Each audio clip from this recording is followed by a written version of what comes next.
Welcome to your review sheet for sections PB.4 through PB.8, solving quadratics in various ways and imaginary numbers.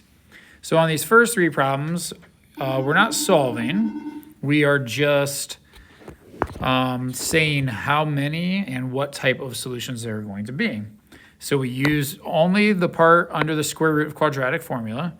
So b squared minus 4ac. I don't think I have the quadratic formula written on here anywhere. Oh, here it is. All right, so we're only using this part of quadratic formula. And based on the answer to just b squared minus 4ac, we can determine how many solutions and whether they're real or imaginary. And so make sure we're in standard form, set equal to 0. And then do b squared minus 4ac. So this is b is 4. And then minus 4 is built into the formula. A is 1, which is that number right there, and C is 5. And you get negative 4.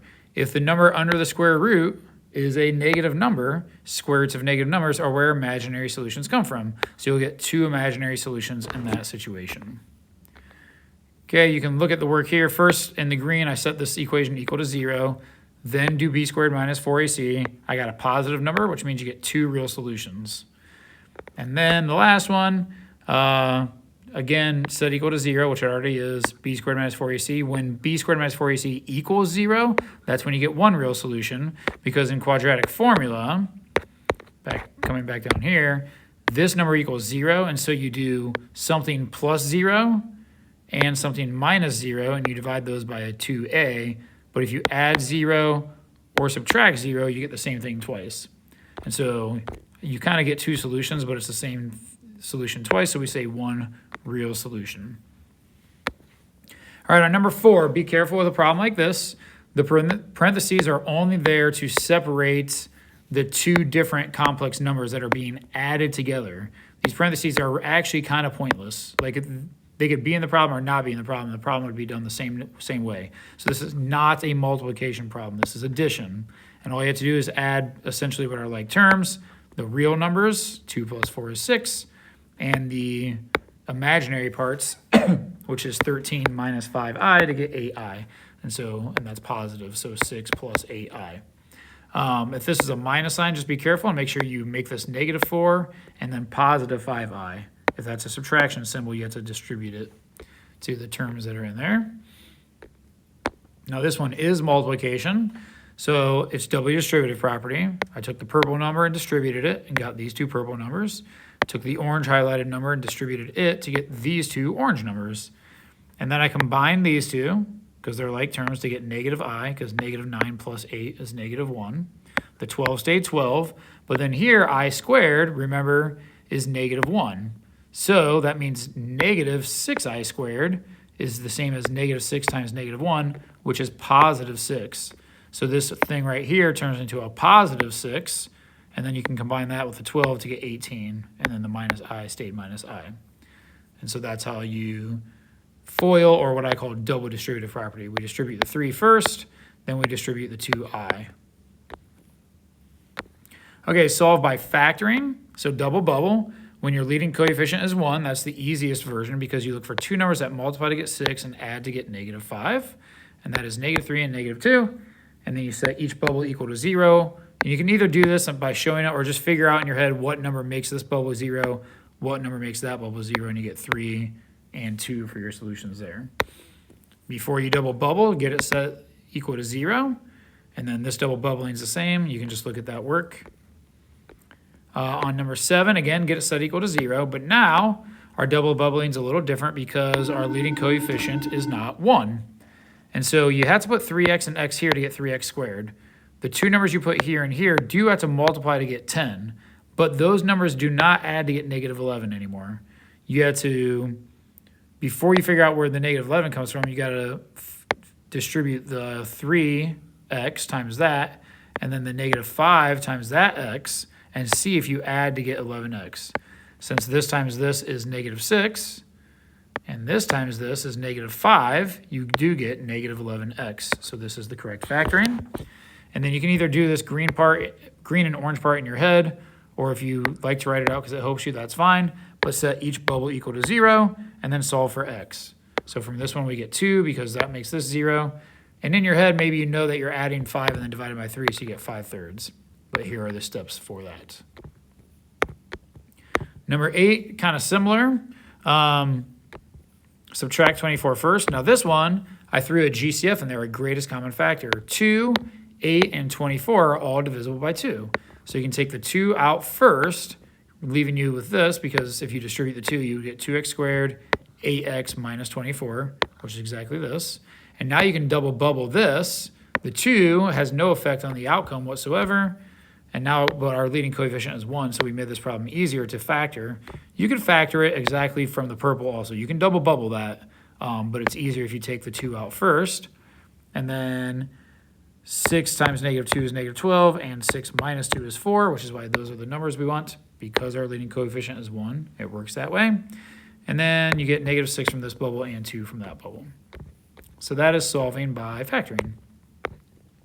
Solving by square roots. Remember, this is where you want to get the thing being squared by itself, so whether it's x squared or an entire bubble squared, it doesn't matter. Get the thing being squared by itself first. So here I divide by 25, and then that creates the blue equation. Square root both sides, and make sure you put that plus or minus so I'm not mad at you forever. And on fractions, you can actually just square root each number separately. So I square root the 16 to get 4, and square root the 25 to get 5, and the plus or minus stays there. So one answer is positive 4/5, the other answer is negative 4/5. Remember that just because you find one answer, the second answer isn't always the negative version of the first answer. That's not how it works, which we'll see in the next problem.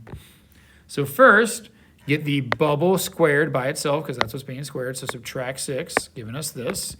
Now we can square root both sides. That gets rid of the square over here, leaving us with just x plus 4, and then plus or minus 6 on this side.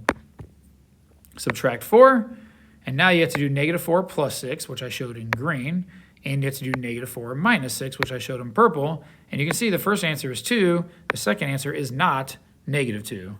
So just because you get one solution does not mean your other solution is automatically just negative that, as you can see here. And this one, a little more complex just because you have this negative 5 and 2, but do the same thing that you normally do. Add 5 to get rid of, or we're trying to get the bubble squared by itself first, sorry. So that's what I meant by normally do. Add 5 to get 50, then divide by this 2 to get 25. And now we have a bubble squared equals a number, so we can square root both sides, put the plus or minus, and so you have x minus 3 equals plus or minus 5. Add 3, and now do 3 plus 5 to get 8, and do 3 minus 5 to get negative 2. All right, now completing the square will be the same as 9, 10, and 11, just we had to do the completing the square process first, but it ends up being the same kind of thing. So remember, we only care about what has x in it, so I added 14 to the other side, and now to complete the square, divide this number by 2 and square it, and you get 9. So we're going to add 9 to this side, which makes it double bubbleable. It always bubbles into x and then plus or minus, depending on if this is negative, whatever this number is divided by 2. So negative 3. So x minus 3 squared. Since I added 9 on this side, I had to add it to the other side. This is a number we made up. It does not exist in the original problem. We added it to this side, so add it to that side. And that's where the 23 comes from, 14 plus 9. Now you can square root both sides. Get x minus 3.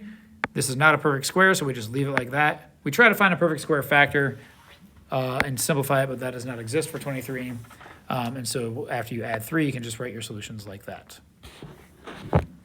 13 is kind of set up nicely for us already. We just divide this by 2 and square it to get 1. Add 1 to both sides. Factors into x minus 1 squared because this is comes from this number divided by 2, which is negative 1. And now once we have it as a bubble squared, we can square root both sides, giving us this. And then add 1 and do your two separate answers, 1 plus 2 to get 3, and 1 minus 2 to get negative 1. And then on 14, set up just slightly differently. We need the things with x's on the same side. So first subtract 6x. I left 3 over here. Divide this by 2 and square it to get 9. So add 9 to both sides. And then we have x minus 3 squared because remember this number comes from that divided by 2, equals 12, and then square root both sides. Don't forget your plus or minus. And so now you have x minus 3 equals plus or minus 12. 12 is 4 times 3, so you can do the square root of 4, which is where this 2 comes from. This stays under the square root, which is why it's still there. Add this 3 to both sides, and that's that 3 right there. And then the final way we solve quadratics is by using the quadratic formula. So here, I've just set this up for you. Remember, the quadratic formula is right over here, so you can reference that. But I'm plugging in a, b, so a is -2, b is -7, c is 2. You can see where I've plugged the numbers in. Now, you can type this on Desmos exactly like this, and it is going to spit out an answer. But as we've talked about, it's only useful if this number is a perfect square. On this problem, it's not. So remember, you're not going to give crazy-looking decimal answers in quadratic formula. Calculate this first. Remember, this number always comes out positive. So just put in parentheses to be careful, but when you're using a calculator, if that's a negative number, just know that you squared a number, so it should come out positive no matter what. And that gives us 65, which is not simplifiable. And so you just leave your answers like this. On this one, remember, before you can use quadratic formula, set it equal to 0. This one was already set equal to 0 on 15. So set it equal to 0, subtracted 4x, I added 1. You could subtract 4x squared and make it negative 4x squared on the other side. That's okay too. It all works out the same. It'll look a little different. And then here's my a, 4. Here's my b, -4. That's why this comes out positive, because remember there's a negative sign in the formula. And then I'll just let you look at the work. But here our discriminant, the number under the radical, becomes 0. And so now you get 4 plus or minus 0, which can be ignored because adding or subtracting 0 is the same thing. So it's just 4 over 8, which is 1/2.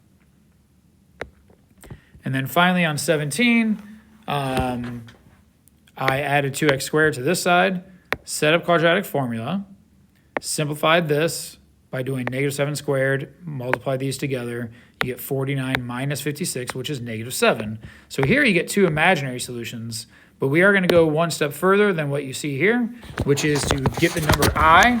So this is equal to 7 plus or minus. Remember, I comes from square root and negative. So you can kind of take the negative out of the square root and call it I. Keep the 7 underneath the square root because we didn't do anything with it. And then that is still divided by 4. So this is our final solution. Actually, these are our final solutions because one answer is 7 plus I radical 7 over 4. And the other is 7 minus I radical 7 over 4. So 2 solutions there, which they are imaginary. But we're going to find the imaginary solutions. That's actually from a time when we didn't find the imaginary solutions. And that is everything. Make sure you review this, study this, know it. The test is very similar. Good luck.